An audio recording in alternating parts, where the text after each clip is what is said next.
எங்கள் வீட்டுக்கு பக்கத்தில் பாம்பும் உடக்கானை பிடிக்க பாம்பு வெகு நேரமாக ட்ரை பண்ணிகிட்டே இருந்துச்சுங்க. அந்தாண்டி இந்தாண்டி வளைஞ்சிக்கிட்டே இருந்துச்சு. எல்லாம் பச்சையாக இருக்கிறதுனால இந்த கொம்பேரி மூக்கன்னு சொல்லுவாங்க. இதுவும் கலர் கொஞ்சம் கப்பாக இருக்கிறதுனால தெரியல. அதுக்கு தான் இப்படி அம்புக்குறி போட்டிருக்கோம். உடக்கானும் 1 மணி நேரமாக வெயிட் பண்ணிச்சுங்க. அந்த இடத்த விட்டு ஆடலை அசையலை. நாங்களும் 1 மணி நேரம் வெயிட் பண்ணோம் வேலையெல்லாம் விட்டுட்டு. ஆனால் கடைசி வரைக்கும் பாம்பால் அந்த உடக்கானை பிடிக்க முடியல. ஆனால் மறுபடியும் அதை ட்ரை பண்ணிகிட்டே இருந்துச்சு. அதை ட்ரை பண்ணுறதை பாருங்கள், எப்படி உடம்ப வளைச்சி நேராக படுத்துருந்துச்சு. அதுவும் அசைவு இல்லாமல் படுத்துருந்துச்சு. மடி வளைஞ்சி ட்ரை பண்ணுச்சு, வேலைக்கே ஆகலை.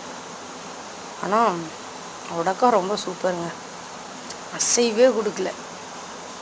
ஒருவேளை கவ்வி இருந்தால் வேணால் உடக்கா டபக்குன்னு குதிச்சிருக்கலாம். ஆனால் அந்த பாம்பு முயற்சி வேஸ்ட்டுன்னு அப்படியே பின் வாங்கிருச்சு. நன்றிங்க. வாழ்க வளமுடன்.